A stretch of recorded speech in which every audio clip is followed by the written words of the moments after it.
अल्हम्दुलिल्लाहि रब्बिल आलमीन वस्सलातु वस्सलामु अला सय्यिदिल अंबिया'i वल मुरसलीन अम्मा बअद फ़अऊज़ु बिल्लाहि मिनश शैतानिर रजीम बिस्मिल्लाहिर रहमानिर रहीम। इससे पहले कि बयान का आगाज़ हो, मैं सबसे गुजारिश करता हूँ कि थोड़ा आगे आगे तशरीफ़ ले आएँ, पहले अगली सीटें कवर कर लें ताकि जो देर से आने वाले हैं वो आएंगे तो फिर उनको आगे नहीं आना पड़ेगा वरना डिस्टर्ब होंगे सब। तो थोड़ा थोड़ा सा अगली सीटें कवर कर लें, बड़ी मेहरबानी। दुरूशी पढ़ते जाएं और आगे तशरीफ लाते जाएं।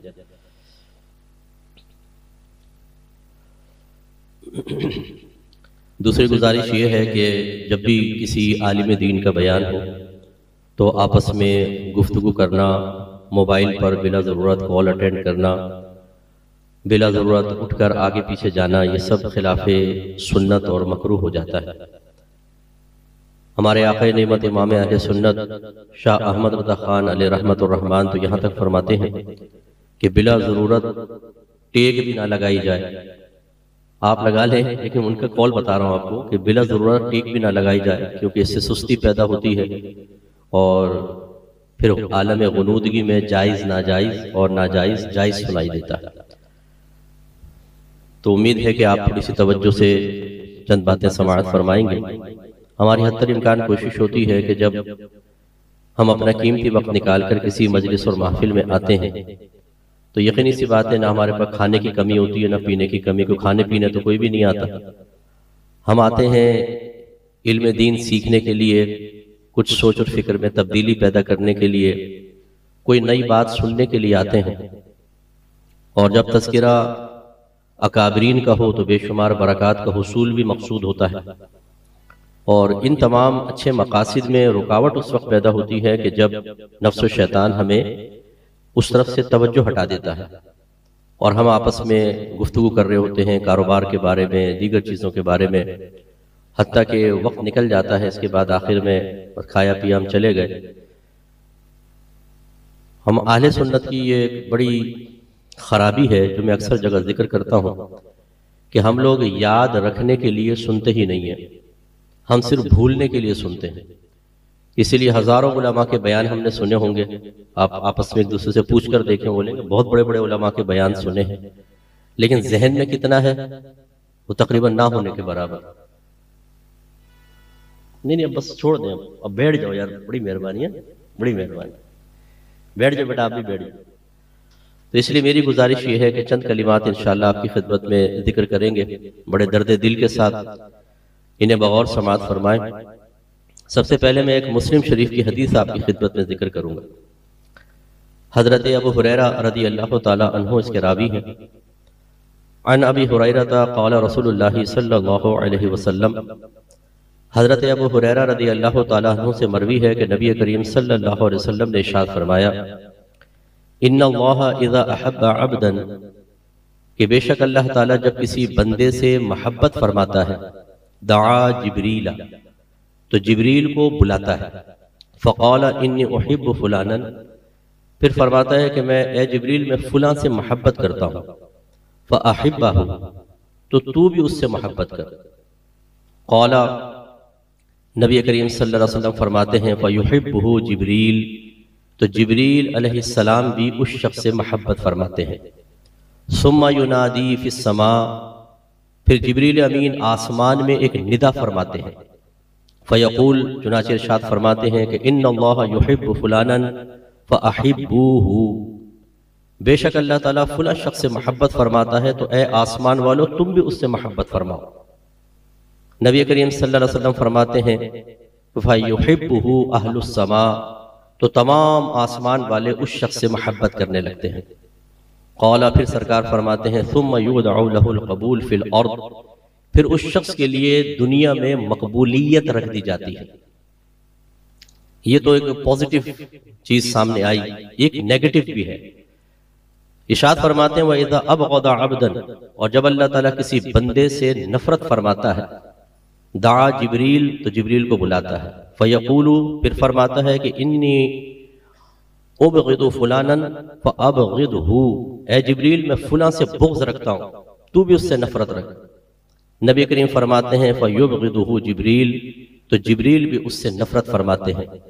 सुम्मा युनादी फी अहली समा इन्नल्लाह युबग़िदु फुलानन फअबग़िदूहु, फिर वो निदा करते हैं कि ए अहले समा, अल्लाह ताला फुला शख्स से नफरत करता है, तुम भी उससे नफरत करो। फयुबग़िदूनहु, तो अहलुस समा उस शख्स से नफरत करते हैं। सुम्मा तुदअउ लहुल बुग़दा फिल अर्द, फिर ज़मीन में उसके लिए नफरत रख दी जाती है। तो इस हदीस पाक से मालूम हुआ, आप दुनिया में देखें बहुत से लोग अल्लाह की बारगाह में मकबूल होने की बिना पर दुनिया में भी मकबूल हो जाते हैं, लोग उनसे प्यार करते हैं, मोहब्बत करते हैं। तो ये इस बात की अलामत होती है कि अल्लाह ताला उनसे मोहब्बत फरमाता है। लेकिन मकबूल तो बहुत सारे लोग हो जाते हैं, फिल्म एक्टर भी, उनकी भी मोहब्बतें होती हैं दिल में, इस तरह खिलाड़ी भी होते हैं, और बहुत सारे क्राइम करने वाले बाज़ लोग उनको पसंद करते हैं। तो यहाँ जो यकीनन अल्लाह तबारक व तआला इजहार मोहब्बत फरमाता है, वो ऐसे लोगों के बारे में तो नहीं होगा, यकीनी सी बात है, क्योंकि अल्लाह ताला ने वाज़ेह तौर पे कुरान अज़ीम में इरशाद फरमाया कि इन्ना अकरमकुम इंदल्लाहि अत्क़ाकुम, बेशक तुम में से अल्लाह ताला की बारगाह में सबसे ज्यादा इज्जत वाला वो है जो तुम में सबसे ज्यादा साहिब तक़वा है। इसका मतलब ये हुआ कि यहाँ पर जो अल्लाह ताला मोहब्बत का इजहार फरमाता है। अच्छा, पहले मैं एक आपको अकीदा जिक्र कर दूं, और ये बहुत जरूरी है, इसको समझें। अल्लाह ताला के मोहब्बत करने या अल्लाह के नफरत रखने या बुग़्ज़ रखने का मतलब क्या है? ये हमारी तरह नहीं होता कि हम किसी से कोई फायदा हासिल होता है, कोई चीज पसंद आती है तो दिल में एक अट्रैक्शन पैदा होती है, एक पसंदीदगी पैदा होती है, तो हम इसे मोहब्बत का नाम दे देते हैं, प्यार का नाम दे देते हैं। और अगर किसी से कोई काबिल नफरत चीज हमें मिलती है या नुकसान मिलता है तो हमारे दिल में उसके लिए कराहत, नापसंदीदगी पैदा होती है, तो हम कहते हैं जी इससे हमें नफरत हो गई है। अल्लाह ताला कल्ब से भी पाक है और इन अवारिज़ात बशरियत से भी पाक व साफ है। अल्लाह ताला के मोहब्बत करने का मतलब ये होता है कि अल्लाह ताला ने अज़ल से उस शख्स के लिए कुछ इनामात का इरादा रखा होता है कि अल्लाह ताला उसे इनाम देगा। वो इनाम अपना कुर्ब भी हो सकता है, इज्जत, एहतराम, दुनियावी नेमत। तो बस जब अल्लाह ताला दुनिया में उस नेमत को उसे अता फरमाने का इरादा रखता है, वो भी अज़ली होता है कि इस वक्त इसको ये चीज़ें मिलेंगी, तो उसको मोहब्बत से ताबीर कर देते हैं। और इसी तरह अगर अल्लाह ताला ने अज़ल से किसी के लिए अज़ाबात का, अपनी बारगाह से दूरी का, जिल्लत और बदनामी का इरादा रखा होता है, इसे अल्लाह की तरफ से नफरत कहना कहते हैं। तो ये जो हम बाद वक़्त किसी को कहते हैं नमाज पढ़ो, अल्लाह ताला को पसंद है, इसका मतलब ये नहीं है कि आप नमाज पढ़ेंगे तो अल्लाह ताला को, जैसे हम किसी को देखते हैं तो पसंदीदगी पैदा होती है, ऐसा नहीं होगा। बल्कि इसका मतलब ये है, जब हम ये कहते हैं आप नमाज पढ़ें, अल्लाह को पसंद है, मतलब ये है कि उसने अज़ल से इरादा किया है कि आप नमाज पढ़ें, आपको इनाम देगा। और हम कहते हैं गुनाहगार से ऐसा ना करो, ये अल्लाह को नापसंद है, अल्लाह तो इसको पसंद नहीं करता। इसका मतलब क्या है? ये नहीं है कि गुनाह करेंगे तो अल्लाह ताला उस वक्त मुलाहजा फरमा के कोई ऐसी कैफियत महसूस करेगा, वो अवारिज़ात बशरियत से पाक व साफ है। जब ये कहा जाता है ये ना करो, अल्लाह को नापसंद है, इसका मतलब ये है ये ना करो क्योंकि उसने अज़ल से फैसला किया है कि इस तरह करने वाले को सजा देगा, उससे नाराज होगा, यानी उसको अजाब देगा। वो चाहे किसी भी शक्ल में हो सकता है, लोगों में बदनामी की शक्ल में, उससे दौलत, उससे इज्जत अल्लाह ताला छीन लेता है, इस तरह के मामला। तो अब ये जो है सरकार फरमाते हैं कि जब अल्लाह ताला किसी बंदे से मोहब्बत फरमाता है, इसका मतलब क्या है कि अल्लाह ताला अज़ल से इरादा फरमा लेता है कि इस शख्स को इनाम दिया जाए। और ये उसकी आदत करीमा है कि कभी तो वो बगैर किसी सबब के इनाम दे देता है, क्योंकि उसकी ज़ात बेनियाज है, वो सब असबाब का मोहताज नहीं। लेकिन जो अक्सर उसकी आदत जारी है, जिसको आदत इलाहिया कहते हैं, वो ये है कि जब कोई शख्स उसके नबी की ताजीम करता है, नबी की इताअत करता है, वो गुनाहों से बचता है, वो तकवा परहेज़गारी इख्तियार करता है, अल्लाह ताला के अहकाम पर अमल करता है, अल्लाह ताला ने जिन कामों से रोका उन कामों को तर्क कर देता है, छोड़ देता है, और छोड़ने में चाहे कितने दुनियावी नुकसान वो बर्दाश्त करता है, तो अल्लाह तबारक व तआला उसे इनाम देने का इरादा फरमाता है। अच्छा, ये इरादा अज़ली होता है, अब अमली तौर पर उसका ज़हूर होगा, इसको ये ताबीर फरमाया। इसका मतलब ये हुआ, जैसे कि हमारा आज का मौजू है हज़रत ख्वाजा गरीब नवाज और हम। अब जरा ख्वाजा गरीब नवाज अलैहिर्रहमा को अपने सामने रखकर फिर इस हदीस को देखिए कि अगर हम ख्वाजा साहब की जिंदगी का मुताला करें तो अल्लाह ताला ने आपको बड़ी इज्जतों से नवाजा है, और आपकी हयात तैयबा एक बेहतरीन हमारे लिए दर्स किसी हैसियत रखती है। तो इस हदीस की रोशनी में अगर ख्वाजा साहब को देखें तो अल्लाह ताला ने आपकी मकबूलियत दुनिया में ऐसी रखी है कि अब क़यामत तक वो कम नहीं होगी बल्कि बढ़ती चली जाएगी। तकरीबन 900 साल हो गए आपको दुनिया से रुखसत हुए, लेकिन ख्वाजा साहब का नाम आज भी जिंदा है। आज उनके आपने उर्स देखा होगा, भी हुआ है, तो इतनी पब्लिक होती है, इतनी पब्लिक होती है कि आप शुमार नहीं कर सकते। उनका फैज़ जारी और सारी है। अल्लाह ने यही हदीस के मुताबिक उनकी मकबूलियत रख दी और क़यामत तक लोग उनसे प्यार करते रहेंगे, उनकी तारीफात होती रहेंगी। बस सवाल ये पैदा होता है कि जैसे मैंने अर्ज किया कि अल्लाह ताला जब किसी को महबूब बनाता है तो उसके असबाब होते हैं, और वो असबाब अगर हम देखें तो ख्वाजा साहब में मुकम्मल तौर पे नजर आता है। उन्हीं का हम तस्करा कर लेते हैं। पहली चीज जो होती है वो माँ बाप का नेक और परहेजगार होना है, माँ बाप की तरफ से अच्छी तरबियत का होना है। आपके वालिद मोहतरम हुसैनी हैं और वालिदा हसनी सैयद है, और ये दोनों नेक परहेजगार मुत्तकी थे।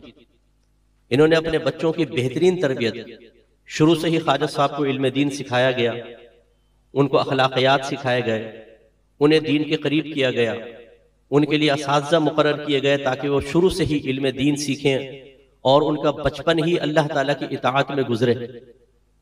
तो ये सबसे बड़ा जो एक सबब होता है किसी बच्चे के नेक बनने का, अल्लाह की बारगाह में मकबूल होने का, अल्लाह की बारगाह में महबूब बनने का, वो माँ बाप होते हैं।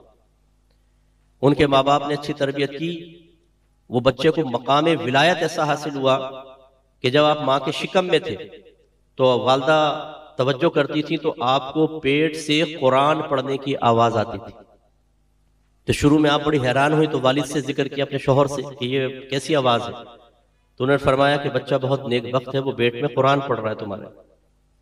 हमारे यहाँ बालिग होने के बाद भी हम कुरान नहीं पढ़ते हैं। हम में से बहुत से ऐसे बैठे होंगे जिन्होंने साल साल से कुरान खोलकर नहीं देखा, और जो पढ़ते भी हैं उनकी तजवीद का कोई ठिकाना नहीं, ना जेर जबर पेश का कोई ठिकाना, न नमाजों का ठिकाना।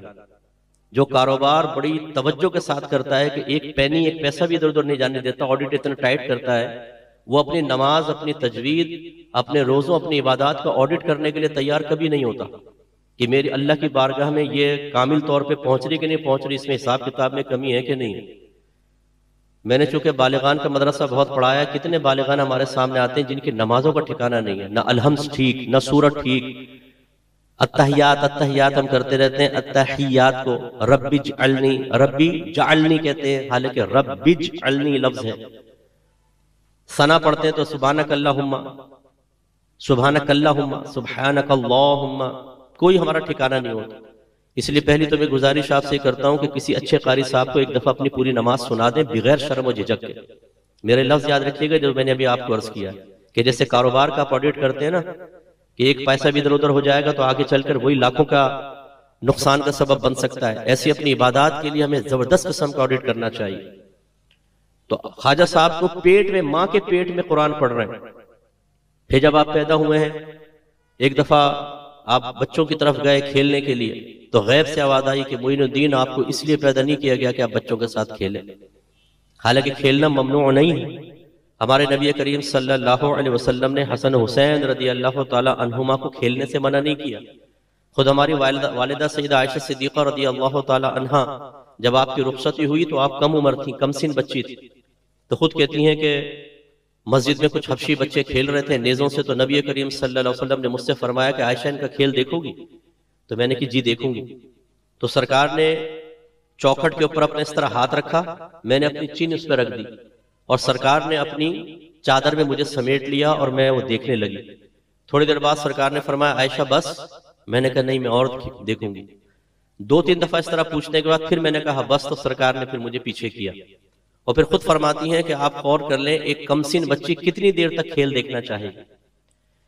तो यानी काफी देर तक मैं देखती रही और सरकार मुझे इस तरह रखते रहे। फिर खुद फरमाती है मैं गुड़ियों से खेला करती थी, मेरी सहेलियां मेरे पास आती, मैं उनके साथ खेलती थी। खेल मना नहीं, लेकिन ये वाकई मैं आपको इसलिए अर्ज कर रहा हूं कि माँ बाप की बड़ी बरकत होती है। उनके माँ बाप की बरकत ये हासिल हुई कि अल्लाह ताला ने शुरू से ही हजरत मोइनुद्दीन चिश्ती अजमेरी रहमतुल्लाह अलैह को मुंतखब फरमा लिया। उन्हें उन चीजों में ना लगने दिया कि जिसकी वजह से उनकी कोई बेहरारवी पैदा होती। फिर आप थोड़े से बड़े हुए हैं तो आपके वालिदैन का बहुत ही जल्दी इंतकाल हुआ और उनकी ख्वाहिश थी कि आप इल्म दीन सीखें बाकायदा। इब्तिदा तो यहीं से सीखी थी। फिर आप 15 साल की उम्र में सफर करके निशापुर गए हैं, फिर बुखारा गए और वहां पर जाकर बाकायदा आपने उलूम दीनिया सीखे और आप एक बहुत बड़े आलिम और मुफ्ती बने। ये भी हमारे यहाँ अलमिया है खास तौर पे अहले सुन्नत में कि कभी भी अपने अकाबरीन को अल्लामा और मुफ्ती कह के मुखातब नहीं करेंगे ना।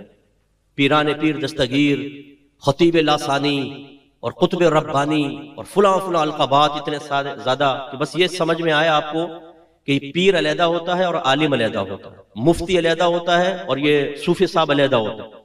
हालांकि जितने हमारे अकाबरीन गुजरे हैं, याद रखें ये मुसल्लम उसूल है, किसी भी गैर आलिम को अल्लाह विलायत अता फरमाता ही नहीं, सिर्फ आलिम को विलायत मिलेगी, जाहिल कभी अल्लाह का वली नहीं होगा। ये जो आज मज़ारात के ऊपर ये खुराफाते हैं और मज़ारात में मुजाविर बन के बैठे हुए हैं और बड़ी बड़ी दाढ़ियां बढ़ा के और जुल्फे लटकाकर और मालाएं गलों में डालकर हम समझते हैं ये वली बैठा हुआ है, वली नहीं तो पक्के चोर है। अहले सुन्नत की बदनामी का सबब अजीम है। इनसे आप कलमा सुन लें, इनको कलमा नहीं आता, इनसे सना सुने, इनसे नमाजें सुने, इनको नमाजें नहीं आती। विलायत का ताल्लुक बाल बढ़ा लेने से नहीं है, हक हू के नारे लगाने से नहीं है, डंडे काले डंडे पकड़ लेने से नहीं है, लंबे जुब्बे पहन लेने से नहीं है। इल्म सीखने से आता है। और जब आदमी आलिम बनता है, अल्लाह मुंतखब फरमाए तो फिर चाहे तो उसको विलायत अता फरमाता। तो सैयदना मोइनुद्दीन चिश्ती अजमेरी साहब रहमतुल्लाह अलैह बहुत बड़े आलिम और बहुत बड़े मुफ्ती हैं। इसी तरह शेख अब्दुल कादिर जिलानी रदी अल्लाह तआला अन्हु बहुत बड़े आलिम, बहुत बड़े मुफ्ती।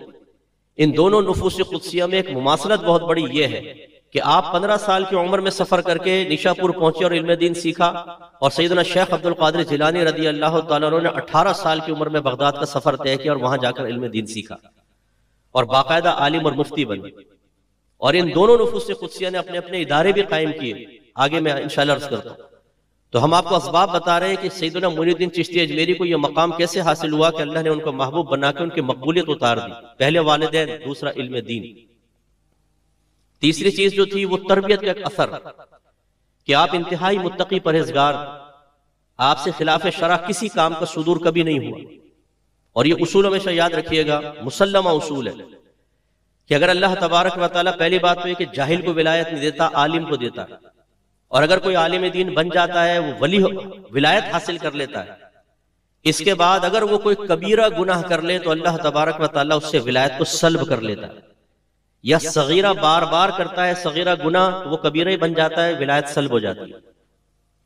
ये भी आप अच्छी तरह ज़हन में रखें। जब किसी से आप अकीदत कायम करें तो ये नहीं है कि इलायची वाली सरकार मोहल्ले में आ गई और आपको इलायची दी और आपको कारोबार चल पड़ा, तो आपने ये ना देखा कि इसकी दाढ़ी है या नहीं है, माँ बहन की गालियां बक रहा है या क्या कर रहा है, औरतों को गंदी निगाहों से देख रहा है या नहीं देख रहा, नमाजें भी पढ़ता है कि नहीं पढ़ता। हमारे भी कारोबार चल पड़े, बच्चा पैदा हो जाए, बेटी की शादी हो जाए, बीवी नाराज है, वो मेके से वापस घर पर आ जाए, तो हम कहते हैं कि जी हजरत तो बड़े पहुंचे हुए। तो ये पहुंचे हुए वाकई, लेकिन कहीं और पहुंचे हुए। आला हज़रत फरमाते हैं जहन्नम के अंदर पहुंचे हुए। तो विलायत जो है ये याद रखें उस वक्त तक कायम रहेगी जब तक इंसान साहिब तकवा रहेगा। ये भी वो जिसको विलायत मिल गई, और जिसको विलायत ना मिले, जो गैर आलिम जाहिल है, उसको तो क्या मिलेगा, कुछ भी नहीं मिलेगा उसे। वो हम जैसे बेवकूफ मिले हुए उन लोगों। यूं किया, ये खजूर हाथ में लाकर दे दी, ये लो आप खुश हो गए साहब, ये तो शोभदाबाजी है, इससे बेहतरीन तो ये मैजिशियन दिखा लेते हैं, इनको भी मान ले हम पीर, हिंदू दिखा देगा इससे बेहतरीन। तो ये चीजें विलायत की अलामत नहीं है। विलायत की अलामत क्या है, देखें मैं आपको आयात से साबित कर देता हूं। अला इन्ना औलिया अल्लाह ला खौफुन अलैहिम वला हुम यहज़नून। आपका रब आपसे फरमाता है कि खबरदार, बेशक अल्लाह के वलियों को ना कुछ खौफ है, ना वो गमगीन होंगे। वली से मुराद दोस्त, अल्लाह के दोस्तों को कोई खौफ नहीं है, ना वो गमगीन होंगे। कौन दोस्त? दाढ़ी मुंडा, बड़ी बड़ी जुल्फों वाला, मालाएं लटकाने वाला, अंगूठियां चढ़ा लेने वाला, माँ बहन की गंदी गंदी गालियां बकने वाला, आस्थानों पर बैठकर उलमा को, साहबा किराम को गालियां बक के बाद में तौबाएं करने वाला, ये होता है वली? इसको नहीं। अल्लाह ने फरमाया अल्लज़ीना आमनू व कानू यत्तकून। अल्लाह के वली वो हैं जो साहिब ईमान हैं और साहिब तकवा हैं। और साहिब तकवा किसे कहते हैं? साहिब तकवा वो होता है कि जिसको वस्फ तकवा हासिल है। वस्फ तकवा का मतलब ये कल्बी कैफियत है, जिसको ये हासिल हो जाती है, वो हर सगीरा कबीरा ज़ाहिरी बातनी गुनाह से अपने आप को महफूज पाता है। और ये बगैर इल्म दीन के कभी हासिल नहीं हो सकती। अगर मैं आपसे क्वेश्चन करूं, ये बताइए कि क्या क्या सोचना शरीयत ने आपके लिए जायज रखा है, बताइए, और क्या नाजायज है, हम सोच में पड़ जाएंगे। क्या देखना जायज, क्या नाजायज, क्या सुनना जायज, क्या सुनना नाजायज, क्या बोलना जायज, क्या बोलना नाजायज, कारोबार का कौन सा तरीका जायज है, आज ट्रेडिंग का कौन सा तरीका नाजायज है। किराए पर चीज को लेने देने की या अपनी सर्विस प्रोवाइड करने के कौन से तरीके जायज और कौन से नाजायज है, हत्ता के मियां बीवी के ताल्लुकात में कौन से जायज है कौन से नाजायज है, दोस्ती किससे जायज है किससे नाजायज है, सबके लिए इल्म दीन दरकार है। आप एक कदम नहीं उठा सकते जब तक कि इल्म दीन हासिल ना हो। हम एतमाद से नहीं कह सकते कि मैं सही कर रहा हूं या गलत कर रहा हूं, सबसे पहले इल्म दीन चाहिए होता। इसका मतलब यह हुआ कि अल्लाह के वली मुत्तकी होते हैं, और मुत्तकी वो होता है जिसके पास इल्म दीन होता है। इसका मतलब यह हुआ कि आप अगर किसी को मरकज अकीदत बनाए तो खुदारा उसके ज़ाहिरी हुलियों को देखकर ना बनाए, उसके सामने बैठी हुई पब्लिक को देखकर ना बनाए। ये तो आप सदर में चले जाएं, जो जिनसी दवाएं बेच रहा होता है उससे गिर्द मजमा कसीर देख लें आप कितना ज्यादा होता। पब्लिक जमा करना कोई इतना बड़ा मसला नहीं। असल चीज क्या है, हजरत बायजीद बिस्तामी साहिब रहमतुल्लाह अलैह इरशाद फरमाया करते थे, पानी पे चलना कोई कमाल नहीं, ये तो तिनका भी कर सकता है। हवा में उड़ना कोई कमाल नहीं, ये तो एक मक्खी भी कर सकती है। असल कमाल ये है कि नबी करीम सल्लल्लाहु अलैहि वसल्लम की शरीयत पर अमल किया जाए, और उससे हम आरी होते हैं। एक मैकेनिक के पास जाकर जब आप काम करवाएंगे, मैकेनिक ने कहा जी काम हो गया, आपको क्या पता काम हुआ है कि नहीं हुआ, जब तक कि आप खुद उस काम को ना जानते हो। भाई आप जानेंगे तभी होगा ना। इसी तरीके से मुख्तलिफ शोबा है जिंदगी के अंदर। आप देख लीजिए, आपके बच्चे को एक ट्यूशन पढ़ाता है, अगर आप पढ़े लिखे नहीं, आपको नहीं पता टीचर ने क्या पढ़ाया, और पढ़े लिखे हैं तो आप एहतसाब कर सकते हैं। इसी तरीके से अब हमें क्या मालूम कि सामने वाला जो शख्स है जिसको हम अल्लाह का वली समझ रहे हैं, वो सही कह रहा है गलत कह रहा है, सही कर रहा है गलत कर रहा है। इसके लिए पहले हमें इल्म दीन हासिल होना चाहिए। जब हम इल्म दीन नहीं सीखते तो फिर हम हर एक से मरकज अकीदत, अपनी अकीदत कायम कर लेते हैं, उसको मरकज अकीदत बनाते हैं। और इन्हीं जैसे लोग, कोई जफ्फी वाली सरकार, कोई सिगरेट वाली सरकार, शलवार वाली सरकार, उसके बारे में मारूफ है कि जो उसके मजार पर आता था वो सबकी शलवारें उतरवा देता था। एक शलवार उतारो यहां पर टाको। जफ्फी वाली सरकार जो औरतें मिलने आ रही है उन्हें गले लगा रहा है, लेकिन हम इसलिए उसके पास बैठे हैं कि मेरा मतलब हल कर देगा ये। वो आपका मतलब हल नहीं कर सकता। याद रखें, मुश्किल कुशा सिर्फ अल्लाह तबारक व तआला की जात है। तमाम खजाने अल्लाह के दस्ते कुदरत में है। वो ऐसे जाहिलों को कभी नहीं अता फरमाता, शोबदेबाज होते हैं। अल्लाह के वली अगर वाकई होते हैं, जो अल्लाह के नेक बंदे होते हैं, उन्हें अल्लाह करामात अता फरमाता है। लेकिन चूंकि हमें शनाख्त और पहचान नहीं होती, हमने इल्म दीन नहीं सीखा होता, हम नहीं पहचान पाते और हम अपना मरकज अकीदत बना लेते। अब मैंने सर पे इमामा पहना हुआ जरा सेट करके, मैंने वेस्ट कोट पहने हुए, मैं तो वली हो ही नहीं सकता हूं ना, क्योंकि मैं तो सूटेड बूटेड मैचिंग वाली चीजें पहनी हुई। वली वो होगा जो यहां पर आएगा, यहां से कंधा फाड़ लेगा अपना, यहां से जुल्फे लटका लेगा, जाहिल किस्म का आदमी, लेकिन वो हमारा काम कर देगा, वो हमारे लिए दुआएं का बच्चा तुम परेशान लगता है, बाबा का डंडा खाओ सारे मसले हल हो जाएंगे। बाबा पहुंचा हुआ। तो खुदारा अपने अकाबरीन की तालीमात को समझें। हमारे ख्वाजा साहब ने बाकायदा सफर किया और इल्म दीन सीखा, तमाम फर्ज उलूम हासिल किए, फर्ज किफाया भी और फर्ज ऐन भी। वक्त एहतिसाब ये है कि पहली बात तो ये कि जो पेरेंट्स यहां बैठे हैं वो सोचें कि हम अपने बच्चों की किस अंदाज से तरबियत कर रहे हैं। जो ख्वाजा साहब से प्यार करने वाला है उसे ख्वाजा साहब के वालिदैन के तरीके पे चलना चाहिए। उन्हें अपने बच्चों की तरबियत का एहतिमाम करना चाहिए, अपने बच्चों को कम से कम फर्ज उलूम सिखाने चाहिए। जैसे कि यूके के अंदर स्टैंडर्ड है कि कम से कम आपको ए लेवल्स करना होगा, इसके बाद यूनिवर्सिटी आप ज्वाइन करें ना करें आपकी मर्जी, कम से कम हर शख्स वहां पर ए लेवल जरूर है। इसी तरह हमारा मजहब इस्लाम कहता है कि अपने बच्चों को और खुद भी कम से कम फर्ज उलूम आप सीखिए। इसके बाद आगे आप सीखना चाहें जो दूसरों की जरूरत भी पूरी करे तो ठीक है, वरना कम से कम फर्ज उलूम आपको आने चाहिए। लेकिन हम अपने बच्चों की दुनियावी तरबियत, दुनियावी उलूम की तरफ तवज्जो कर रहे होते हैं, दीनी की तरफ बिल्कुल तवज्जो नहीं करते। इस वजह से कि हमने अकाबरीन को उस नजर से आज तक पढ़ा नहीं, समझा नहीं कि जिस नजर से उनको पढ़ना और समझना चाहिए था, यानी अमली तौर पे उनकी चीजों को इख्तियार करके अपने आप को भी अल्लाह की बारगाह में मकबूल बनाना। दूसरा, हमारे ख्वाजा साहब ने इल्म दीन सीखा, तो क्या हमने इल्म दीन सीखा है? हम सबको इस पर तवज्जो करनी चाहिए। तीसरी चीज, आपने साहिब तकवा होकर जिंदगी गुजारी, जैसे मैंने इतनी लंबी बात आपको अर्ज की, तो हमें यह तरीका इख्तियार करना चाहिए कि सगीरा कबीरा गुनाहों के बारे में मारिफत हासिल करें और अपने आप को इन चीजों से महफूज करें। सबसे पहले अकीदे की दुरुस्तगी इंतहाई जरूरी है। आपका और हमारा अकीदा ठीक होना चाहिए। अमल में कमी कोताही हो गई, कोई बेनमाजी है, शराबे पीता है, जिना करता है, लेकिन साहिब ईमान दुनिया से रुखसत हो गया, अल्लाह की रहमत से उम्मीद है कि अल्लाह ताला उसे बख्श देगा, चाहे तो अगर नाराज है तो पहले अज़ाब जहन्नम देगा, लेकिन एक न एक दिन जन्नत में चला जाएगा अगर ईमान बचा कर ले गए। लेकिन अगर अकीदे में खराबी हुई और ईमान ही खराब हो गया, फिर वो नहीं बच सकता। फिर चाहे वो कितने बड़े हाजी साहब हों, कितने बड़े हाफिज साहब हों, कितने बड़े आलिम साहब हों, अगर अकीदे की खराबी है तो सीधा जहन्नम में, और फिर उसको जन्नत में जाना नसीब नहीं होगा अगर बदअकीदगी हद कुफ्र तक पहुंची हुई है।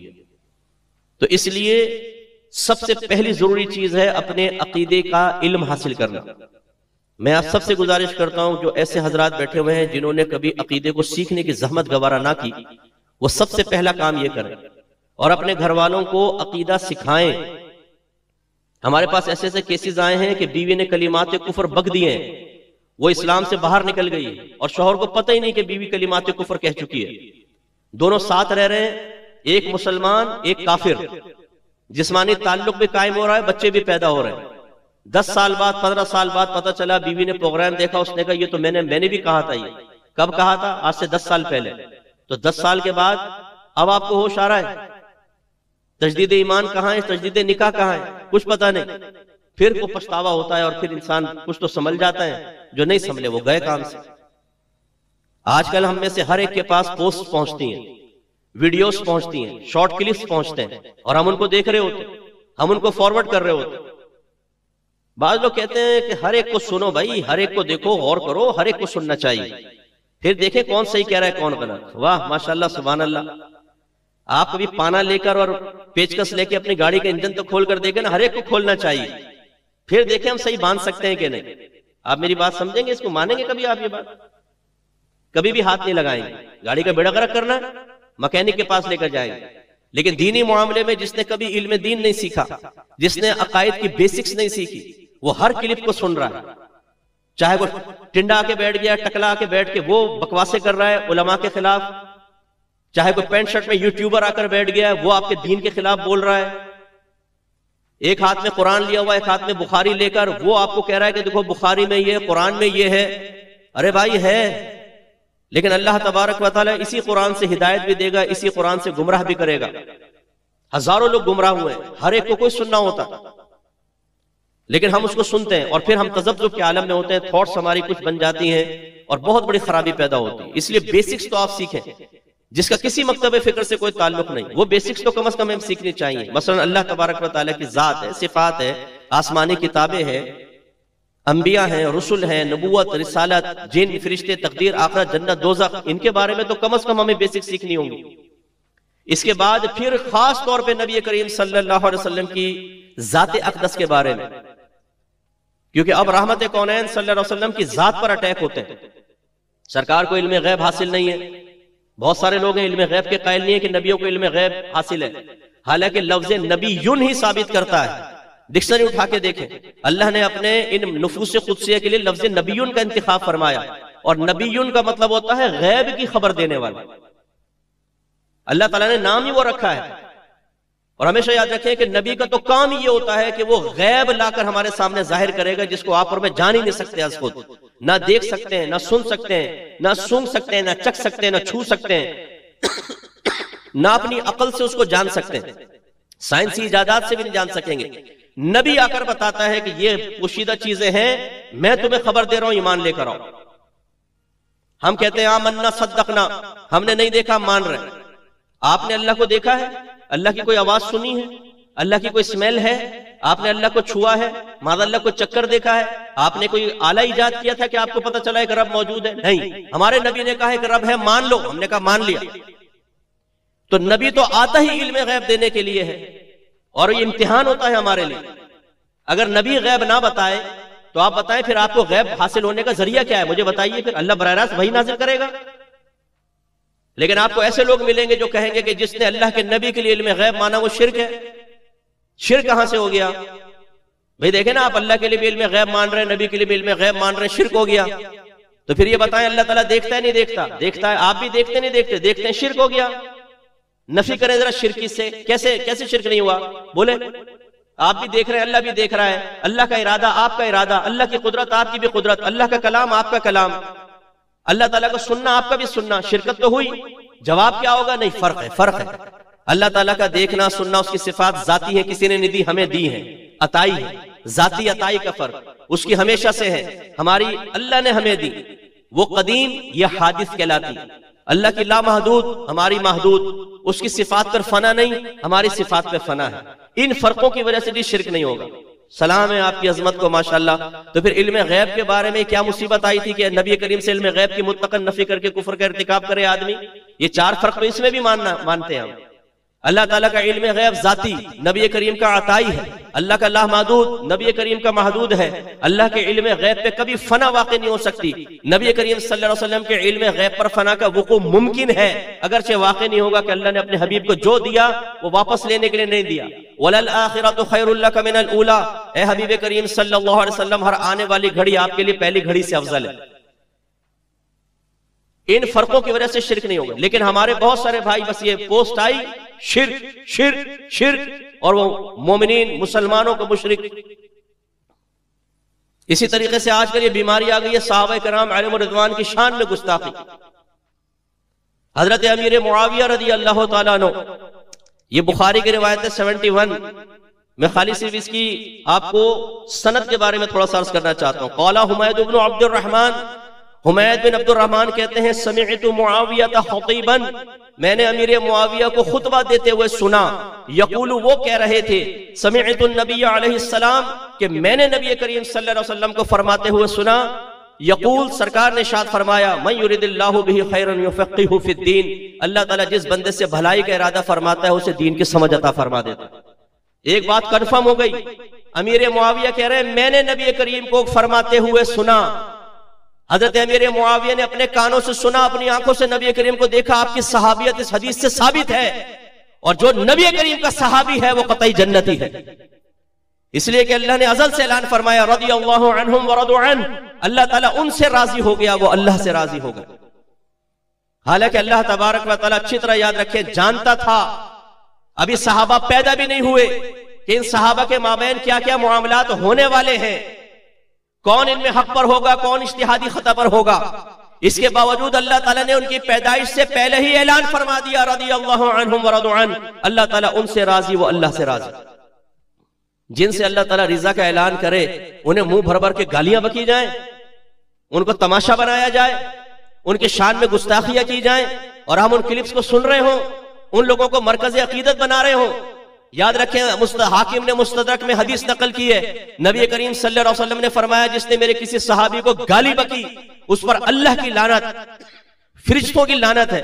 अल्लाह ताला बरोज़ क़यामत ना उसका फर्ज कबूल करेगा ना उसका नफल कबूल करेगा।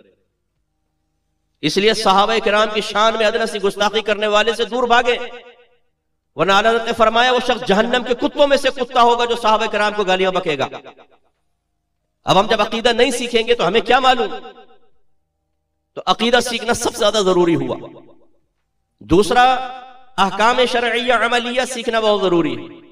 मैं तकरीबन अपने हर बयान में लोगों के सामने जिक्र करता हूं, मुझे अल्लाह का बड़ा, मैं कहता हूं, एहसान है हमारे ऊपर कि एक दो नहीं सैकड़ों फैमिलीज, हजारों भी कहूं तो कोई मुबालगा नहीं होगा, जो इस तरफ आ गए इल्म दीन सीखने की तरफ, बाकायदा फर्ज उलूम सीख रहे हैं। माशाल्लाह अभी हमारे एकेडमी में कोर्स हो रहे हैं, फर्ज उलूम कोर्स, ह्यूज क्वांटिटी है, पूरे वर्ल्ड से लोग ज्वाइन करके ग्रुप की शक्ल में, फीमेल ग्रुप अलहदा है, मेल ग्रुप अलहदा, वो बाकायदा संजीदगी के साथ सीख रहे हैं। लेकिन आपको मुझे अपना एहतिसाब करना है। यहाँ चूंकि वक्त बड़ा कम है और मुझे कहा है कि हॉल वक्त पे खत्म करना है, खाली करना है, तो इसलिए मैं आपको मुख्तसरन सिर्फ शऊर की बेदारी के लिए अर्ज कर रहा हूं, और आखिर में मैं तरगीब आपको दे दूंगा इंशाअल्लाह। लेकिन आज जब आप अपने घर जाएं तो अपनी ज़ौजा से पूछें, खुदारा अपनी वालदा से पूछें, अपनी बहनों से पूछें, कपड़े पाक करने का क्या तरीका है, नजासत गलीजा क्या होती है, खफीफा क्या होती है, कितनी नजासत कपड़े पे लग जाए तो पाक करना फर्ज, कितनी लगे तो वाजिब, कितनी लगे तो सुन्नत। वॉशिंग मशीन में सबके पाक नापाक कपड़े जो हम धो दिया करते हैं, क्या उसके बाद वो कपड़े पाक हालत में रहते हैं, जिन्हें इस्त्री करने के बाद हम उसी में ईद पढ़ रहे होते हैं, जुमा पढ़ रहे होते हैं, 5 वक्त नमाजें पढ़ रहे होते हैं, नापाक कपड़ों के अंदर।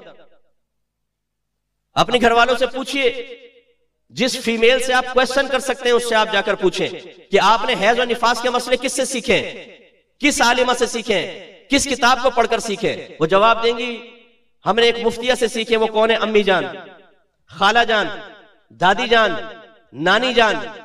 नानी जान को कहां से मसाइल आए, उनसे पूछा कि नानी जान आपने कहां से मसले सीखे। उन्होंने अपनी नानी जान, उन्होंने सही सिखाए या गलत सिखाए, इसकी तस्सीह की कोई जरूरत नहीं है। इसलिए कि दीन का मामला इतना मजलूम, इतना गैर अहम और इतना मामूली और हकीर है कि उसके बारे में तशवीश करें कि सही मसाइल सीखे कि नहीं सीखे। ठीक है अल्लाह माफ फरमाने वाला, चलेगा, सब चलेगा।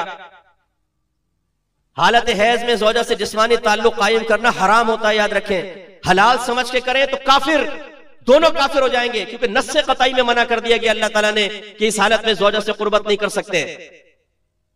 कितने लोग हमसे कहते हैं मुफ्ती साहब हालत हैज में जिस्मानी ताल्लुक कायम हो गया, आपको कफारा पता है? कफारा क्या है? और इसमें अगर बच्चे का हमल ठहर जाए, उस वक्त तो नहीं ठहरेगा, राम का मुंह खुला हुआ है, लेकिन हमल ठहर जाता है, बाद में हमल ठहर गया, तो ये याद रखें ये वती हराम, और इससे जो बच्चा पैदा होगा वलदुल हराम होगा, वलदुल जिना नहीं, वलदुल हराम होगा। सीखे हमने मसाइल। आप माशाल्लाह नमाजी हजरात हैं, बहुत सारे नमाज पढ़ते होंगे, किस आलिम दीन से सीखी आपने नमाज?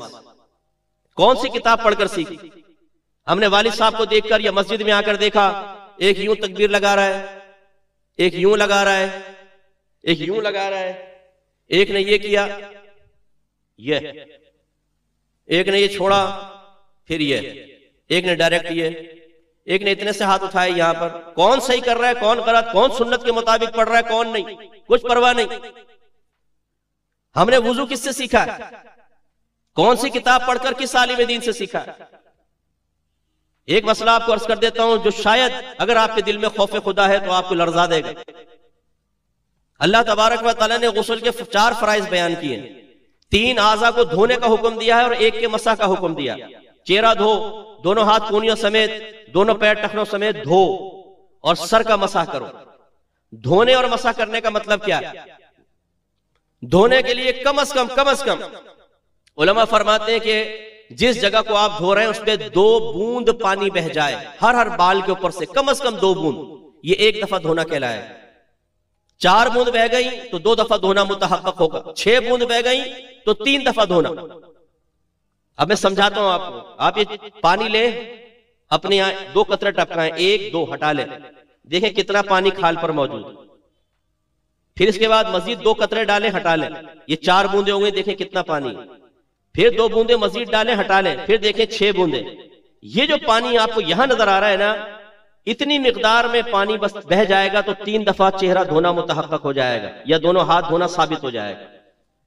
ये करने के बाद फिर आप आईने के सामने खड़े होइए, बेसन पे खड़े हो जाए, आईने के सामने, चुल्लू में हाथ क्यों भरे पानी और अपने मुंह पे डालें और शीशे में देखें जितना पानी 6 बूंद में यहां बहता नजर आया था, क्या ये पानी एक ही दफा डालने में आपको बहता नजर आ रहा है कि नहीं आ रहा? आप देखेंगे कि इतना पानी हाथ में आता है कि जब आप 1 दफा डालते हैं तो 3 दफा धोना तो खुद ब खुद मुतहक्कक हो जाता है। चले इत्मीनान क़ल्बी के लिए 1 और दफा डाल लें आप, बस हो गया, आपका चेहरा धुल गया 3 मरतबा। 3 मरतबा चेहरा धोना सुन्नत है, 3 मरतबा चेहरे पे पानी डालना सुन्नत नहीं है, ये अच्छी तरह याद रखें। अब हम सीखेंगे तो आएगा ना। ये जो मैंने आपको बताया, इसको करने के बाद अब मैं जो आपको समझाना चाहता हूं, आप मस्जिद में जाएं, पुराने नमाजियों के वुजू को देखिएगा। इतनी मोटी धार खोलेंगे, सबसे पहले यूं हाथ डालेंगे कि आधा पानी प्रेशर से यहां आएगा और आधा छलक के बाहर जाएगा। मौलाना अमजद अली खान साहब रहमतुल्लाह अलैह बाहर शरीयत में फरमाते हैं कि अगर आधे चुल्लू से कुल्ली हो सकती है या नाक में पानी चढ़ा सकते हैं तो पूरा चुल्लू भर के पानी लेना इसराफ है, और इसराफ हराम है। नबी करीम सल्लल्लाहु अलैहि वसल्लम ने सहाबी से फरमाया कि नहर के किनारे भी अगर वुजू करो तो इसराफ से बचो। अब होता क्या है, इतनी मोटी धार, ये पानी में पानी, पानी में पानी, बल्कि बास तो मुंह नीचे डाल देते हैं, मलते जा रहे हैं, मलते जा रहे हैं, मलते जा रहे हैं। ये 6 बूंद नहीं, 6000 बूंदे बाहर है। इसके बाद हाथ ये ओ भाई बस करो यार, तुम क्या कर रहे हो ये? और ये करने के बाद ये क्यों कर रहे हैं आप? जब आपने हाथ धो लिए हैं, धुल गए हैं, ये क्या कर रहे हैं आप? इसके बाद सर का मसा, मोटी धार खुली हुई है, बिल्कुल खिलाफ सुन्नत। ये कोई सुन्नत नहीं है, आपने तो पहले इसका इस्तेमाल कर लिया। अब ये इतनी मोटी धार बह रही है। फिर पांवों के लिए भी इतनी मोटी धार, मलते जा रहे हैं पांव, 6000 बूंदे बहाते हैं हम, गुनाह कबीरा, वुजू करते करते हजारों गुनाह कबीरा कर रहे होते। इसलिए मैं आपको समझा रहा हूं, आपके दुश्मन नहीं है। इस महफिल का इनेकाद इसलिए नहीं रखा गया कि खाली जस्ट फॉर एंजॉयमेंट हम जमा हो जाएं। हमें शऊर हासिल करना चाहिए, और खुसूसन मादरत के साथ इतने सरपरस्त साहब यहां बैठे हुए हैं ना, आपकी बड़ी शदीद गिरफ्त होने वाली है, क्योंकि आपकी ज़ौजा जितनी गलती कोताही करेंगी उसका हिसाब किताब आपके ऊपर देना पड़ेगा।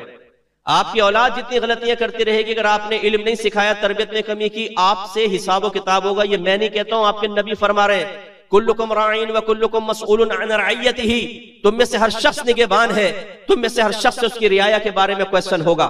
फिर सरकार फरमाते हैं, मर्द अपने घर पर हाकिम है, इससे इसके बीवी बच्चों के बारे में क्वेश्चन होगा। इसलिए खुदारा इल्म दीन सीखने की तरफ आए। ये तो चंद मैंने आपको मिसालें दी हैं, गुस्ल के मसाइल अलहदा। अब हम ये बातें कहते हैं, बाद औक़ात लोग कहते हैं साहब आप ये बातें कर रहे हैं, लेकिन मैं सिर्फ समझाने के लिए जरूरी ये बात, हम में से कितने ऐसे हैं जिन्हें मुंह ज़ेर नाफ की मिकदार पता है कि कहां तक साफ करने चाहिए। ये तो हम सीखते नहीं किसी से, ये तो कॉलेज के अंदर दोस्त से पूछते हैं, यार क्या मसला है इसका, वो कहता है चावल के दाने से ऊपर हो गए ना तो खाना पीना आराम हो जाता है। हम कहते हैं अच्छा भाई ठीक है भाई, ये है मुफ्ती, ये बताएगा किस तरीके से सफाई होनी चाहिए, कितने अरसे के अंदर होनी चाहिए, कितने अरसे में मकरूह तंजीही, कितने अरसे में मकरूह तहरीम हराम के नजदीक हो जाता है। आज ही मैंने क्वेश्चन शामिल किया, एक वालिद पूछ रहे हैं मुझसे कि मुफ्ती साहब मेरा बेटा बुलूगत के करीब है, मैं उसको कैसे बताऊं कि मुंह ज़ेर नाफ कैसे साफ करना चाहिए और कहां तक साफ करना चाहिए। मैंने मस्जिद के मौलवी साहब से कहा, उन्होंने अभी तक जवाब नहीं दिया, मैं बड़ा परेशान हूं। है में से कोई बाप ऐसा बैठा हुआ जिसने अपने बच्चों को कहा हो कि बेटा ये मिकदार है, क्योंकि नहीं करोगे तुम गुनहगार होगे, 40 दिन ऊपर निकल गए तो तुम मकरूह तहरीमी होगा, हराम के नजदीक होगा, गुनहगार हो जाओगे। ये शऊर कौन बेदार करे। हमारी मस्जिदों के अंदर इमाम हजरात बयानात करने, कमेटियों ने झंडे गाड़े हुए, ख्वाजा साहब के ऊपर बयान करो, शहादत पे बयान करो, फलसफा शहादत बयान करो।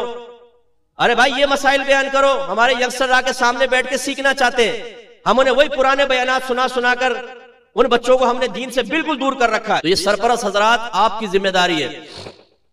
अभी मेरी तहारत की किताब आ रही है, वो किताब जरूर लीजिएगा, हर घर की जरूरत है। तकरीबन तमाम उसमें मसाइल, ये मुँह ज़ेर नाफ के सारे मसले शायद ही किसी किताब में इतनी तफसील से आप पढ़ेंगे जो उस किताब में मैंने लिखे हुए हैं। ये किताब जरूर आप लीजिएगा। तो ये आप सीखिए। आप ज़कात अदा करते हैं, ज़कात के मसाइल आपने बाकायदा किसी से सीखे हैं। मेरे एक दोस्त मुझे अपने घर ले गए, करीबी मस्जिद के थे, मुझसे थोड़ा मसले मुझे बता दे। मैंने कहा अच्छा। कह रहे वैसे तो अल्हम्दुलिल्लाह मैं अपने मकान, फैक्ट्री, अपनी गाड़ियां सबकी ज़कात निकालता हूं, लेकिन मैंने कहा चले आपसे एक दफा जरा मालूम कर लूं। मैंने कहा आपकी बड़ी मेहरबानी कि आपने मुझे इस काबिल समझा कि आप मुझसे मसला पूछ लें, वरना माशाल्लाह आप तो वैसी मुफ्ती आजम पाकिस्तान पहले सारे निकाल रहे हैं ज़कातें। फिर समझाया कि इन पे तो ज़कात बनती ही नहीं है। नहीं बनती? मैंने कहा नहीं बनती। फिर उसूल बताया उनको। फिर जो मैं निकाल चुका हूं वो आगे मिन्हा कर लीजिए आप, वो एडवांस निकल गई। फिर वो खुश हो गए साहब, बड़े खुश हो गए, ये इत्मीनान हो गया। इसका मतलब ये है अगर आप ज़कात निकाल रहे हैं ये कमाल नहीं है, ये जहालत के साथ दीन पर चलना ये कोई कमाल नहीं है। इसमें भी गिरफ्त के पहलू है कि सही मसला क्यों नहीं सीखा आपने। फिर ज़कात किसको देनी चाहिए किसको नहीं। अभी जैसे ये तरकिया के अंदर मसाइल पैदा हुए, इनमें आप नफली सदका दें, आपकी ज़कात का पता भी नहीं चलेगा कहां गई ज़कात। फ़िक़्ह हनफ़ी की रोशनी में शरअ फ़कीर को ज़कात का मालिक बनाना जरूरी होता है, तब आपकी ज़कात अदा होती। लेकिन हमें कुछ नहीं पता होता, हम ज़कात अदा कर देते। ये जो रोडों पे खाने खिला रहे होते हैं बाद औक़ात, ये तो मुस्तहिक भी नहीं होते, आपका फिदिया या कफारा भी अदा नहीं हो। चरसी, मवाली, बद मजहब, खुश मजहब, टैक्सी वाला, रक्शे वाला, हर एक जो मुस्तहिक भी नहीं होते, वो बैठ के खाना खा रहे होते। और नाराज मत होइएगा मेरी बात से, बाज़ लोग नाराज हो जाते हैं। अगर हम दीनी इदारे में डोनेशन का कहें ना, सेठ राजी नहीं होगा। ये बताइए गरीब को खाना खिलाने में खिलाता, करोड़ों रुपए खाना खिलाने में लगा देगा। सिर्फ इतनी सी बात सीख लीजिएगा कि आपके नबी ने जो खाना खिलाने की तरगीब दी, यतीमों को पालने की तरगीब दी, बेवाओं की मदद की तरगीब दी, उसका बुनियादी मकसद क्या था। क्यों सरकार सल्लल्लाहु अलैहि वसल्लम ने इनके लिए ये फरमाया कि वकील की यतीम की कफालत करो, बेवाओं की मदद करो, खाने खिलाओ गरीबों को, क्यों? मैं आपको अर्ज कर देता हूं। उस दौर में चले जाएं, सबसे पहले वहां नमाजें कज़ा करने वाले लोग नहीं थे, गालियां बकने वाले नहीं थे, हुकूक सल्ब करने वाले नहीं थे। वो नेक परहेज़गार मुत्तकी लोग थे। नबी करीम सल्लल्लाहु अलैहि वसल्लम जानते थे अगर एक औरत बेवा हो गई, उसकी कफालत नहीं की गई, उसे घर से बाहर निकलना पड़ेगा, उसके लिए बाइस से फितना होगा, वो यकसुई से इबादत नहीं कर सकेगी। फरमाया इसको घर में खाना खिलाओ, घर में दो, ताकि यकसुई से अल्लाह की इबादत करे, अपनी इफ्फत की हिफाजत करे। वो मुत्तकिया परहेजगार फिर अपने घर में रहकर उस मदद से गुजारा करके अल्लाह ताला को राजी करने के लिए अमल करती थी। यतीमों की कफालत करो, क्योंकि अगर तुम यतीमों को छोड़ दोगे कोई और ले जाएगा, इसको काफिर उठा के ले जाएगा, कुछ कर लेगा, आवारागर्दी में पड़ जाएगा। उसकी तरबियत करो, उसको इल्म दीन सिखाओ, उसे नेक बनाओ, उसको नमाजी बनाओ। ये सरकार सल्लल्लाहु अलैहि वसल्लम की तरगीब थी। गरीब को इसलिए खाना खिलाओ ताकि वो उस तवानाई को अल्लाह की राह में खर्च करे, तुम्हारे लिए सवाब जारिया हो। कहीं ये शरीयत का मकसद नहीं है कि आप एक फासिक फाजिर जो अल्लाह की इताअत के लिए तैयार नहीं, वो बेनमाजी, गुनाह करने में दलेर, नफ्स और शैतान का यार, अल्लाह और रसूल की बात सुनकर उसके चेहरे का जाविया बिगड़ जाते हैं। उसे नमाज का कहे तो आपके मुंह पे थूक के भाग जाएगा। वो खिलाना खिलाओ, नहीं तो छोड़ो, हमें अपनी मर्जी के मुताबिक जिंदगी गुजारने दो। कि आपके नबी ये कहेंगे इसको खिला पिलाकर ऐसी तवानाई फराम करो जिसको ये गुनाह में खर्च करे? ये तो मिजाज शरई नहीं है। इसके बावजूद आपकी नीयत पर अल्लाह ताला आपको अजर दे, वो उसकी मर्जी है, लेकिन यह मजाज शरा जो है वो मैं आपको अर्ज कर रहा हूं, वरना इसके खिलाफ आप दलील ले आए चले। आपके नबी ने इसलिए गरीबों को खिलाने को हुक्म दिया ताकि वो यकसुई से इबादत कर सके। हमारे यहां इंसानियत कोई चीज नहीं है, हमारे यहां मजहब सबसे बड़ी चीज है, मजहब। वरना मेरे आका सल्लल्लाहु अलैहि वसल्लम ने फरमाया कि जब मैं नमाज पढ़ने खड़ा होता हूं, जो लोग जमात से पीछे हो जाते हैं, मेरा दिल चाहता है किसी को इमाम मुकर्रर करूं और बिलाल को कहूं कि लकड़ियां लेके मेरे साथ जा, और फिर मैं उनके घरों को आग लगा दूं। हमारे नबी तो घरों को आग लगाना चाहे कि इन बेनमाजियों के घरों को आग लगा दो, तो जमात में हाजिर ना हो। ये नहीं फरमाया नमाज कज़ा करें, जो जमात में ना आए मैं उनके घरों को आग लगा दूं, मेरा दिल चाहता है। तो वो नबी ये चाहेंगे कि फासिक और फाजिर को खिलाओ, कि शायद कभी फाका ज्यादा होता तो अल्लाह को याद कर लेता, पेट भर दिया तो उसने अल्लाह को भी याद करना छोड़ दिया, यहां से निकला खाकर वहां चर्च में सुटने लगाए, जहाज बना कल्टी फर्श के ऊपर, इसे खिलाओ पिलाओ। ये नबी करीम का मिजाज है। फिर भी आप खिलाना चाहें, आपकी मर्जी, हम क्या कह सकते हैं, पैसा आपका है, लेकिन मैदान माशर में ऐसा ना हो कि आप शर्मिंदा हो जाएं कि ये मैंने अपना पैसा जाया कर दिया। सफेद पोश लोगों को खिलाइए, इससे कहीं ज्यादा बेहतर है कोई रेडी के ऊपर मकई बेच रहा है, उसे 100 रुपए ज्यादा दे दे। आप खाना खाने जाएं, बेरे को टिप ज्यादा दे दें, आप, उसकी भी फैमिली है बेचारे के पीछे, वो भीख तो नहीं मांग रहा, गन पॉइंट पे मोबाइल तो नहीं छीन रहा, वो गलत काम तो नहीं कर रहा, लेकिन नहीं, हम उनको नहीं देंगे, हम अपने घर की मासी को नहीं देंगे, उससे डबल काम ले लेंगे, मासी को नहीं देंगे, हम इनको खिलाएंगे पिलाएंगे रोड वालों को, जो सारे के सारे तकरीबन फासिक व फाजिर नमाज पढ़ने के लिए तैयार है। तो खुलासा कलाम यह है कि बहरहाल इल्म दीन सीखना बहुत जरूरी, कि आपने कहां से किस किस को आप खिला सकते हैं, किसको नहीं खिला सकते। इसी तरह कारोबार के मसाइल आप सीखिए। आप इंटरनेट पे ट्रेडिंग कर रहे हैं, आजकल डॉलर्स की खरीदो फरोख्त चल रही है, हुंडी का कारोबार, इसके बारे में आप जाने शरीयत क्या कहती है, कहां पे इसकी इजाजत देती है, कहां पे इसको मना करती है। शेयर्स के कारोबार के बारे में फतवा लीजिए आप। इंटरनेट पे जो ट्रेडिंग आप कर रहे हैं, फॉरेक्स ट्रेडिंग कर रहे हैं, करेंसी का कारोबार कर रहे हैं, इसके उसूल सीखने की जरूरत है। इसी तरीके से फिर सगीरा कबीरा जाहिरी बातनी गुनाहों के बारे में जाने, अपनी बच्चियों को ये बातनी गुनाहों के बारे में सिखाना इंतहाई जरूरी है। आज जो 3-3 महीने में तलाकें हो रही हैं, आपको पता है इसकी बुनियादी वजह बातिन का कंट्रोल ना होना है। बच्ची तकब्बुर में मुब्तला होती है, गुरूर में मुब्तला होती है, वो बदगुमानियों का शिकार हो जाती है बहुत जल्द, उसे नहीं पता होता कि अपने बातिन की हिफाजत कैसे करनी है। हमें से शायद ही कोई ऐसा होगा जिसने अपने बच्चों को नफ्स से लड़ने और मुकाबला करने का शऊर दिया होगा और तरीका बताया होगा कि बेटा नफ्स को मगलूब कैसे करते हैं। बच्चियों की शादी करते हैं, हम चाहते हैं हमारी बच्ची के लिए वो घर जन्नत बन जाए, बस 3 महीने में बच्चे अगर आके शिकायत करती है तो हम लड़ना झगड़ना शुरू करते हैं, 6 महीने में तलाकें। हम अपनी बच्चियों को सिखाते नहीं कि बेटा शौहर का हक कितना बड़ा होता है। आपके नबी ने इरशाद फरमाया कि अगर मैं किसी को मखलूक को सजदा करने का हुक्म देता तो बीवियों को हुक्म देता कि वो शौहरों को सजदा करें। एक बच्ची नबी करीम के पास लाई गई, या रसूलल्लाह ये शादी नहीं करती है। सरकार ने फरमाया क्यों नहीं करती? उसने अर्ज़ किया रसूलल्लाह पहले ये बताइए कि शौहर का बीवी पर क्या हक है। हमारी बहनें पर्दे में सुन रही है, ये भी जरा गौर से सुने, जो अपने शौहर की आंखों में आंखें डालकर और गरीबान पकड़कर बालकत मुंह पे तमाचे मार के गुफ्तगू कर रही हैं, जिनको अपने बाप की दौलत के ऊपर बड़ा नाज है और गुरूर और तकब्बुर भरा हुआ कूट कूट कर वो अपने शौहर को दबा देती हैं इस तरीके से। उनको मेरे बाप ने तुम्हें कारोबार करवाया है, मेरे बाप ने तुम्हें कर्जा दिया था। ऐसी बहनें जरा गौर से सुने, उस बच्ची ने कहा, या रसूलल्लाह, शौहर का क्या हक है बीवी पर? नबी करीम सल्लल्लाहु अलैहि वसल्लम ने फरमाया कि उसका हक यह है कि अगर उसका पूरा जिस्म खून और पीप से भरा हो और बीवी जबान से चाट कर उसको साफ कर दे तब भी उसका हक अदा नहीं कर सकती। बच्ची ने कहा, बस या रसूलल्लाह, यही बात है कि मैं समझती हूं मैं अपने शौहर का हक अदा नहीं कर सकती। रहमत कौनैन सल्लल्लाहु अलैहि वसल्लम ने फरमाया, इसको ऐसे छोड़ दो।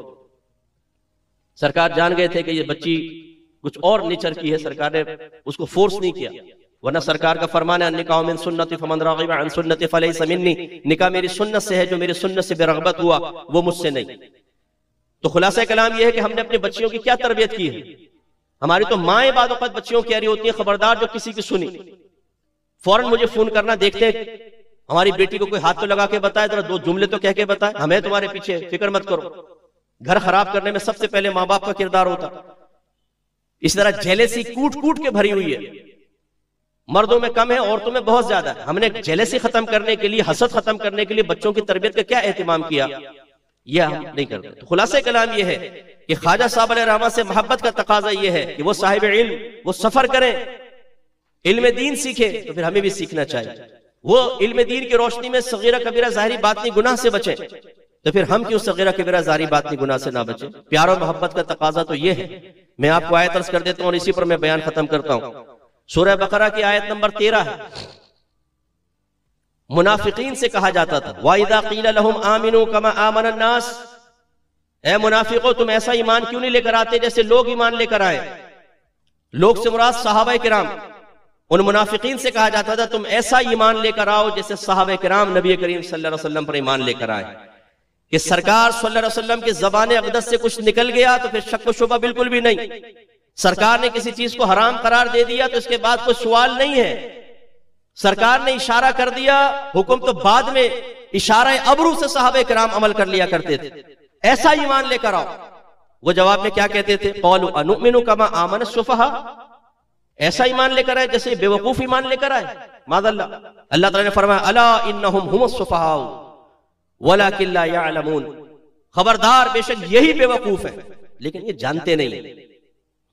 आज अगर हम कहते हैं सगीरा कबीरा गुनाह छोड़ दो, अपने आप को शरीयत के मुताबिक करो, आप मुसलमान हैं, मुसलमान दूर से नजर आना चाहिए कि ये मुसलमान है।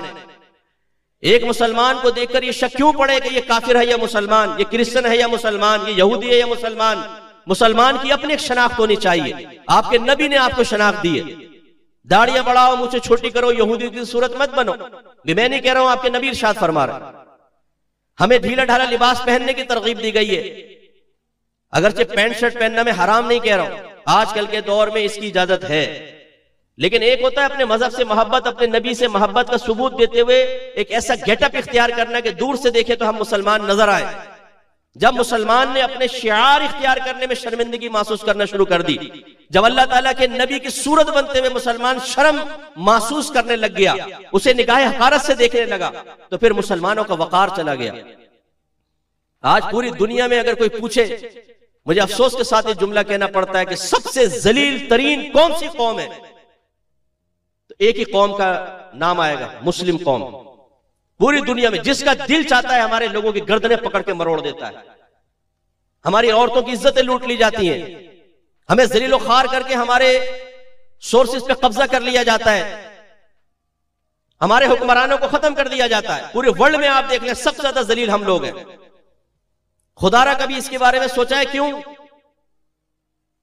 हजरत ख्वाजा साहब हिंदुस्तान तशरीफ लाए, हिंदुओं के दरमियान आए और 90 लाख लोगों को मुसलमान कर दिया, और आज हिंदुओं पर भी राज फरमा रहे हैं। किस लिए?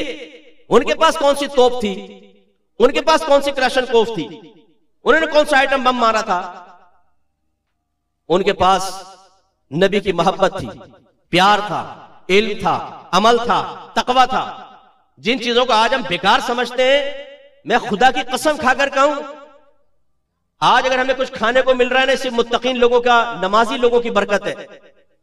अगर ये खत्म हो जाए ना, अल्लाह तबारक व तआला में तबाह कर देगा, इससे ज्यादा हम जलीलो खार होंगे। इसलिए अपने मजहब को समझिए, अपने मजहब के करीब आइए और उन अकाबरीन का तरीका इख्तियार कीजिए, जैसे कि मुनाफिकीन को कहा गया कि तुम सहाबा कराम का तरीका इख्तियार करो। लिहाजा आखिरी बात बस इसी पे हम बयान खत्म करते हैं कि खुदारा गुनाह छोड़ने का शऊर बेदार कीजिए। जो ड्रिंक करता है अपने दोस्तों के माबैन बैठकर, ये चंद चुस्कियां कल बहुत बड़े अजाब कब्र का सबब बनने वाली हैं। जो जिना का आदी है ये बहुत बुरी मार मरेगी। नबी करीम सफर मेराज पे तशरीफ ले गए तो एक तंदूर के पास से गुजरे जिससे चीखने की आवाजें आ रही थी। झांक कर देखा तो उसमें आग भड़क रही थी और उसमें बरहना मर्द और औरतें थी। सरकार ने फरमाया कौन लोग हैं? अर्ज की आपकी उम्मत के जानी मर्द और जानी औरतें। और वो चिल्ला रहे थे, चीख पुकार कर रहे थे। नाजायज तरीके से माल जमा करना हराम और गुनाह कबीरा है। दूसरों का माल दबा लेना, वरासत दबा लेना, ये एक एक पैसे का बरोज़ क़यामत हिसाब देना होगा। सोचें, हम गौर करें, हम क्या कर रहे हैं? हम फ्रॉड करके बाद वक्त पैसा कमा रहे होते हैं। ये फ्रॉड कितने दिन तक काम आएगा? अपनी औलाद को भी हम लगा रहे हैं इसी फ्रॉड के ऊपर, इसी हराम काम के ऊपर। अपने लिए गुनाह जारिया भी कर रहे हैं और अपनी औलाद को खुद जहन्नम का रास्ता दिखाएं। क्या एक बाप की मोहब्बत इस बात का तकाजा करती है कि अपनी औलाद को जहन्नम के रास्ते पर लगाकर और वो सुकून महसूस करे सिर्फ इसलिए कि मेरे पास एक बड़ा बंगला है, मेरे पास लैंड क्रूजर है, मेरे पास एक बहुत बड़ा एक सर्कल है जिसमें बड़े सोर्सेज वाले लोग हैं, एक फोन पर मेरा काम हो जाता है। लेकिन मरने के बाद, अंधेरी कब्र में जाने के बाद क्या होगा, यह हमें सोचना होगा। जो गालियां बकने वाला है, गालियां खत्म करें। ये बिच्छू हैं कब्र के, जो बीवियों पे जुल्म कर रहे हैं या जो बीवियां अपने शौहरों के साथ गलत किस्म का रवैया बिहेव रखे हुए हैं, उन्हें अल्लाह की बारगाह में तौबा करने की जरूरत। तो खुलासा कलाम यह है कि ख्वाजा साहब अलैहि रहमा हमें यह पैगाम दे गए अपनी पूरी जिंदगी कि अदब सीखें, एहतराम सीखें, इल्म सीखें, तकवा इख्तियार करें और सबसे आखिर में वही इल्म दीन हासिल करके फिर इसको लोगों तक पहुंचाएं। उन्होंने हिंदुस्तान आके तकरीबन 90 लाख लोगों को मुसलमान किया। ये आखिरी बात बस मैं अर्ज कर दूं, चले इस पर बस मैं खत्म करूंगा इंशाल्लाह। हम में से बहुत सारे फेसबुक पर दोस्त बनाते हैं, जोसेफ, पाटिल, टोनी, चैटिंग चल रही है साहब। याद रखिए बरोज़ क़यामत अल्लाह ताला आपको उसके सामने खड़ा करेगा और क्वेश्चन करेगा कि तुमने इसको इस्लाम की दावत दी थी कि नहीं दी थी, या तुमने सिर्फ जस्ट फॉर एंजॉयमेंट इससे दोस्ती करके इसको कुफर पर इसके राजी रहे और तुमने इसको इस्लाम की दावत नहीं दी। ख्वाजा साहब तो आके 90 लाख लोगों को मुसलमान करें और हमें गैर मुस्लिम के साथ दोस्ती करके उसे इस्लाम की दावत इसलिए ना दे सके कि हमें शर्म आती है, इसलिए ना दे सके कि हमें तो दावत देनी नहीं आती है, इसलिए ना दे सके कि इस्लाम की इतनी अहमियत वाली चीज कोई है कि इसको इस्लाम में दाखिल करें, गैर हमें गैर जरूरी है, ठीक है रहे तो काफिर रहे। तो फिर बरोज़ क़यामत अल्लाह ताला खड़ा करेगा। हर हम सोबत के बारे में क्वेश्चन होगा मैदान माशर में, बताओ तुमने इसको इस्लाम की दावत दी थी कि नहीं दी थी। हो सकता है वो जोसेफ साहब आपको खड़ा करके कहे कि अल्लाह ताला अगर ये मुझे एक दफा दावत देता, हो सकता है मैं इस्लाम कबूल कर लेता, इससे मेरा जवाब तलब करवा। उस वक्त क्या होगा? तो खुलासा कलाम ये है कि हमारी जबान की तलखी पर मत जाइएगा खुदारा। बाद लोग कहते हैं जी मुफ्ती साहब बड़ा सख्त बयान करते हैं यार, डांट डांट डांट डांट। यार कोई ये कोई बात ही बताओ। अगर आपको बुरा महसूस हो, हाथ जोड़ के मैं अर्ज करता हूं मुझे माफ कर दीजिएगा, लेकिन हम उस तरीके पे हैं जिस तरीके पे नबी थे, जिस तरीके पर ख्वाजा साहब थे। उन्होंने मुरव्वत के अंदर ये नहीं कि लोगों तुम शराब पियो, तुम जुआ खेलो, बस हमारे साथ राजी रहो ना। कोई नबी आपको ऐसा नजर नहीं आएगा। इन बातों पे आप गौर करेंगे, अमल करेंगे, मुझे कोई फायदा हासिल नहीं होगा। मैं तो आपसे पैसे नहीं मांग रहा हूं किसी चीज के, इंशाल्लाह मैं आपसे कोई अपना जाती बेनिफिट नहीं लूंगा। जितने मेरे यहाँ कुछ जान पहचान वाले को ये खड़ा होकर बता दे मुफ्ती साहब फुला वक्त में आपने जाती जरूरत पेश की थी, बड़ा खुददार आदमी, अल्लाह का बड़ा करम। अब तो अल्लाह का दिया मेरे पास बहुत कुछ है, जब कुछ भी नहीं था मैंने तब भी किसी के सामने हाथ नहीं फैलाया। हमें आपसे कोई दिलचस्पी नहीं है जाती एतबार से, आपकी आखिरत से मोहब्बत है। और खुदा की कसम खा के मैं कह सकता हूँ, शायद आप अपने फैमिली के बारे में इतना नहीं सोचते होंगे जितना हम आप लोगों की फैमिली के बारे में सोचते हैं। हम जलते हैं, कुड़ते हैं, अफसोस का इजहार करते हैं। अभी कल ये खातून ने, बूढ़ी खातून ने मुझे, उन्होंने अपना तारुफ करके पेश किया, हम सिख पर्सन है, ओल्ड पर्सन है हम। हमारी बेटी वो यूएसए से मुझे मैसेज किया, मेरी बेटी क्रिश्चियन हो गई, उसने क्रिश्चियन लड़के से निकाह कर लिया, मेरे बेटे क्रिश्चियन हो गए, मुफ्ती साहब को वजीफा दे मेरे बेटे दोबारा वापस आ जाए। मेरा बच्चा तो नहीं गया ना, लेकिन मैंने इतना सदमा महसूस किया जैसे मेरी सगी औलाद चली गई, क्योंकि वो मुसलमान है। अगर ये मुर्तद होकर मैदान माशर में आएंगे, मेरे आका सल्लल्लाहु अलैहि वसल्लम के चश्माने मुबारक से आंसू जारी हो जाएंगे। हमने नबी से मोहब्बत का दावा जरूर किया है, लेकिन अपने नबी की कैफियत को समझा है? वो हमारे गुनाहों को देखकर, हमारी नाफरमानियों को देखकर, हमारे दीन से बेरगबती को देखकर, और जब कोई दीन की बात हमें बताए तो जो हमारे कल्ब में गुस्सा पैदा होता है, नफरत पैदा होती है, नापसंदीदगी पैदा होती है, उससे हमारे सरकार को कितना सदमा और अफसोस होता है। मैदान माशर में मेरे आका सल्लल्लाहु अलैहि वसल्लम जब हमारी शफाअत के लिए तशरीफ लाएंगे और हमारे कारनामे सामने आएंगे तो क्या खुश होंगे वो? उन्हें सदमा होगा, अफसोस होगा। इसलिए खुदारा आइए, हम आपको दावत देते हैं। हमारा मिशन है, 30 साल हो गए, अल्लाह का बड़ा करम है, मैं तबलीग दीन के शोबे से वाबस्ता हूं और मेरे अल्लाह का बड़ा करम है, मेरे अमल में, मेरी कोशिश में तरक्की हुई है, अल्लाह की बरकत से कमी नहीं, और इंशाल्लाह मरते दम तक मैं ये करता रहूंगा। हम आलिम बना रहे हैं, मुफ्ती बना रहे हैं अल्हम्दुलिल्लाह, क्योंकि जब तक हमारे लीडर नहीं होंगे, सही अकीदा लीडर, मोतदिल अंदाज में अपने जाती मफादात को कुर्बान करके दीनी मफादात को फौकत देने वाले उलमा पैदा नहीं होंगे, कभी इस मुआशरे में इनकलाब पैदा नहीं हो सकता। खुदारा मैं आपसे अर्ज करता हूं, आप इसमें हमारे साथ ताउन करें। ताउन की सूरत क्या है? नंबर 1, आप खुद आलिम बने, मुफ्ती बने, हमारी एकेडमी में एडमिशन लें। आप आइए, संडे को हमारी क्लासें देखें। Engineer, doctor, professor, bankers, housewife, job करने वाले आलिम मुफ्ती बन रहे हैं माशाल्लाह। देखें, जिनका मजहब से कोई ताल्लुक नहीं, जिन्होंने कभी इल्म दीन नहीं सीखा, वो माशाल्लाह आलिम बन रहे हैं। मेरी पहली क्लास है, 6 ईयर्स, 6ठा साल है उसका। ह्यूज क्वांटिटी के 100 से ऊपर स्टूडेंट्स है। कोई फैक्ट्री का मालिक है, कोई बैंकर है, कोई प्रोफेसर है। आकर देखिए, आप लोग पढ़ रहे हैं, बहनें अपना वक्त निकाल के आलिमा बन रही हैं, आप खुद करें। सेकंड, अपनी औलाद में से एक को आलिम, आलिमा, मुफ्ती, मुफ्तिया बनाए। हर एक इंजीनियर बनाएगा, हर एक डॉक्टर बनाएगा, हर एक बिजनेसमैन बनाएगा। भाई, दीन का भी कोई हक है या नहीं है? आलिम कौन बनाएगा? ये कल कौन संभालेगा दीन को? फिर यही जफ्फी वाली सरकारें और इलायची वाली सरकारें आकर हमारी खवातीन की इज्जतों पे हाथ डाल रहे होंगे, या हमें बेवकूफ बना रहे होंगे, हमें दीन से मुतनफर कर रहे होंगे। इसलिए खुदारा अपने बच्चों को इधर भेजिए। तीसरी चीज, अभी हमारा फर्ज उलूम कोर्स चल रहा है, इसमें एडमिशन लें। आप भी लें, अपने घर वालों को एडमिशन दिलवाएं, लाजिम दिलवाएं अगर आपने नहीं पढ़ा हुआ तो। और एक दफा कोर्स करके देख लें आप, इंशाल्लाह मुझे दिल से दुआएं देंगे आप। इसको ज्वाइन करें। इसके अलावा मेरी किताब यहाँ रखी हुई है, कुर्बे इलाही, ये आप जरूर, शहजाद भाई आपको दे देंगे, फीमेल, वहां से ले ले। इस किताब को अपने घर में रखें, खुद भी ज़ेरे मुताला रखें और अपने बच्चों को पढ़ने के लिए दें। पेरेंट्स की जो तरबियत की जिम्मेदारी है, ये किताब इंशाल्लाह 70% तो ये मसला हल कर देगी। बेहतरीन इस दौर की किताब है, इसलिए नहीं कि मैंने लिखी है, कुरान और हदीस की बरकत है, जरूर आप एक दफा ये किताब पढ़ें। इसके अलावा हमारी अनकरीब अल्हम्दुलिल्लाह हमारी एक छोटी अकेडमी है शोल्डर बाजार में, मैं उसको चला रहा हूं। उसी से हमने अल्हम्दुलिल्लाह हजारों आलिम बना दिए, हजारों आलिमात तैयार हो गई।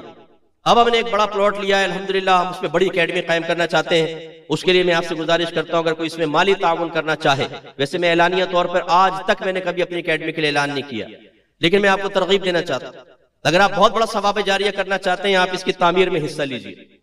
इसके बाद आप देखें इंशाअल्लाह दीन का काम किस कदर तेजी से और कितने बड़े पैमाने पर होगा, ये आप अपनी आंखों से देखेंगे। अगर मेरी जिंदगी रही, जो हमारे पास टीचिंग मेथड है, जो हमारे पास फ्यूचर प्लानिंग है, जिस तरीके से हम दीन का काम करना चाहते हैं, वो बहुत कम लोगों के पास है। मेरे पास मीडिया की पावर है, पूरे वर्ल्ड से लोग मुझसे राब्ते में।